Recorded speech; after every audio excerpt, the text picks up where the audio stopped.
an historical opportunity to be the best. Today we discuss.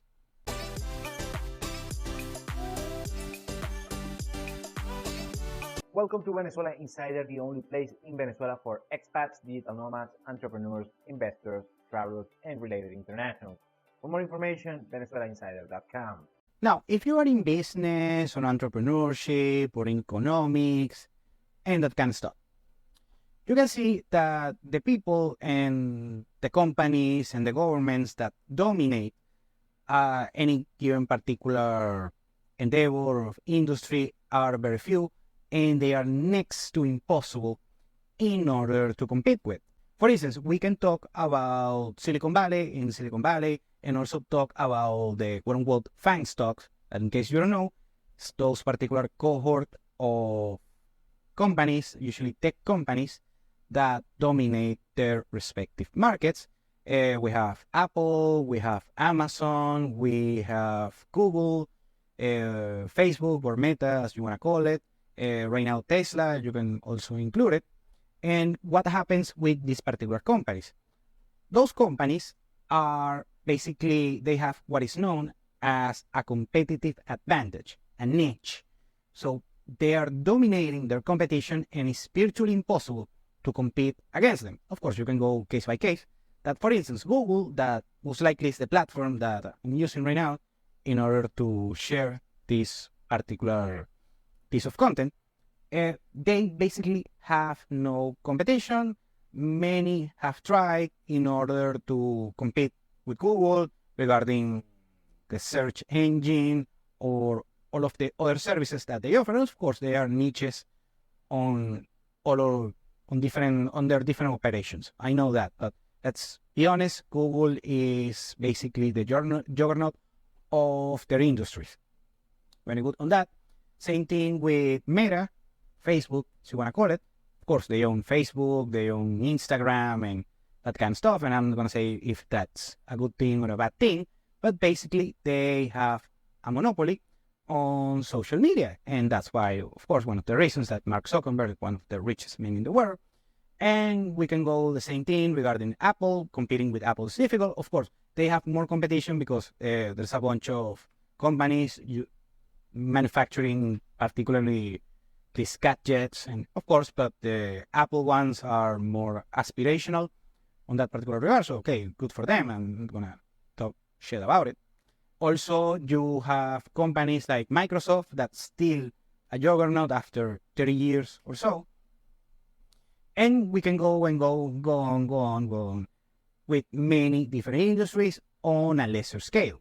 Now, let's say if you put on the shoes of someone that has the responsibility, the challenge, in order to compete with those particular companies, it's gonna become very, very, very difficult.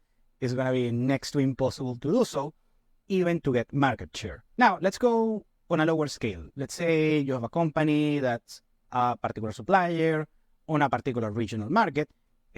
Always happens this particular Pareto principle.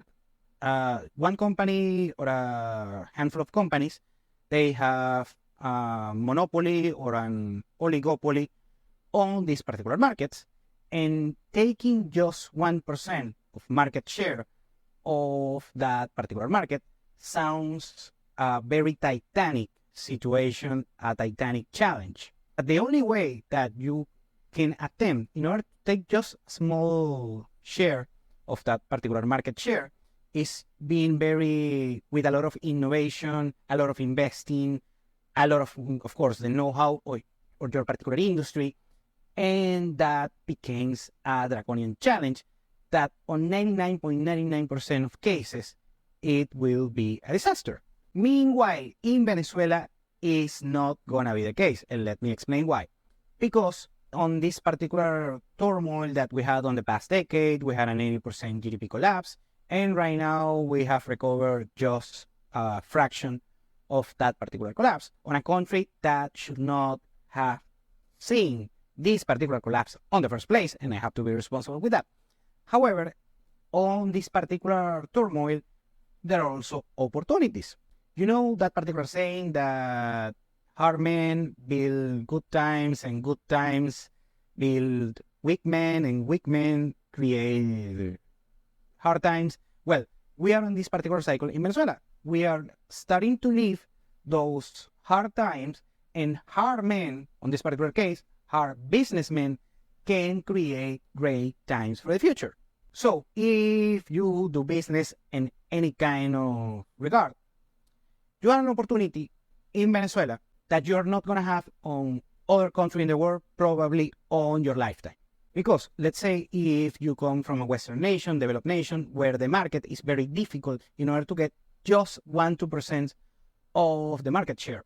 Well, in Venezuela, you can come here, and if you're good at what you're doing, by the way, and you have the know-how and the capital, you can come here to Venezuela and also become, not only get a substantial market share, but be the best on your particular industry, or at least you can be the second, the third, with a huge market share on your respective industry. Because the good thing about Venezuela is that you have everything. You have a turnkey country that is not, let's say, a developed country. And I'm not going to say it's going to become a developed country.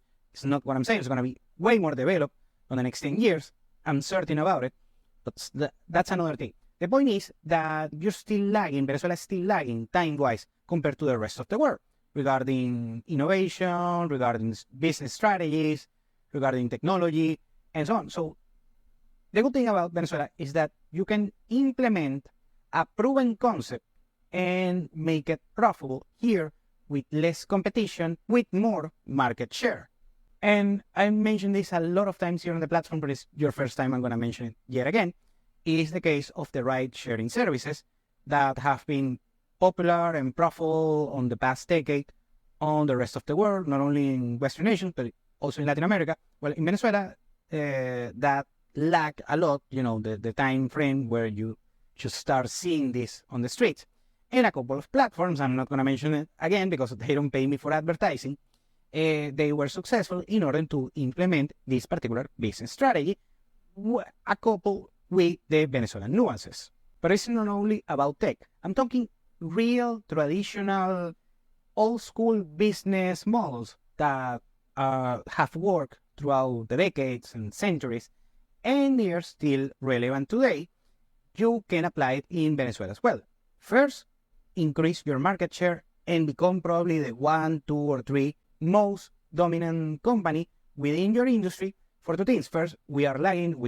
We discussed this a bunch of times regarding the particular times that we are today. But also, you have a very attractive consumer base of 30 million people that they don't have the consumer behavior of the Venezuelan. They are impoverished right now, so you have to adapt. There's a lot of mutation going on over there. But the main issue is they don't have the same mindset of other impoverished nations. The Venezuelan consumers, they like good things in life, and they are not frugal. They are not, reserved for themselves. They like the particular spending habits of the Venezuelan is something that is worthy of a study by themselves. And the last thing, this regarding competition, is that the private industries here in Venezuela probably are not going to be bigger juggernauts to compete with. Something that has been discussed a lot, one of the reasons why the Venezuelan economy collapsed is because of mismanagement of the government, and there is no way around it. Some way or another, the Venezuelan government has to be blamed for the situation, the 80% GDP collapse. So you cannot have authority without responsibility. Very good. But someone that is not getting her fair share of the blame is the private sector in Venezuela. The private sector in Venezuela is lackluster, to say the least. And trust me, if you come to Venezuela and you are not going to find that your competition, they're going to be Mark Zuckerberg or Elon Musk or Steve Jobs or Bill Gates or, all of those guys. They're not going to be anything like that, trust me. The average Venezuelan businessman is probably the most basic bitch that you can find in your life. So let me give you, of course, we have very brilliant businessmen here and entrepreneurs and that kind of stuff, but they are particular outliers. Most of the Venezuelan businessmen here, they're on two categories. and there are bad ones. The first one is the rich kid, as I like to call it. Now, when I'm saying they're kids, I'm not saying the rich kid. I'm not saying they're actually kids. These guys, most of them they have like 67 years old. They inherit businesses and assets from previous generations when doing business in Venezuela was easy, and becoming and making money in Venezuela back then, I'm talking 60s and 70s and 80s, was fairly easy. It was the gift from God. Sadly, I wasn't born back then, so I didn't catch to that party. Okay. But the main issue is these people are very narrow-minded. They are knuckleheads.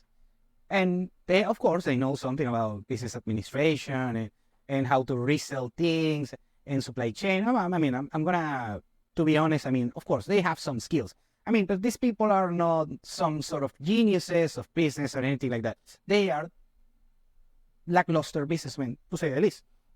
And on the other hand, you have actually smart people, actually decent entrepreneurs, very hardworking people with a lot of intangible, but these people doesn't have the opportunity in order to do synergy with the factors of production, land, labor, and capital in order to create actual wealth. They have good ideas or on their particular, cohort on their industry, but they cannot scale those particular ideas or that particular mindset. So it's very difficult to them in order to create wealth and be actually profitable. So in both cases, the rich kid, the idiot rich kid, and also the very valuable small entrepreneur that doesn't have the opportunity of synergy, well, in both cases, you can come here and either compete with them, but also do synergy with both of them, because both of them have good things also going on for them. And that's the good thing. You can do synergy. There is a lot of opportunities that you can implement here, both being a competitor, also a collaborator. Some cases could be both. So in order to sum it up, you can come here to Venezuela. Yes, of course you can come.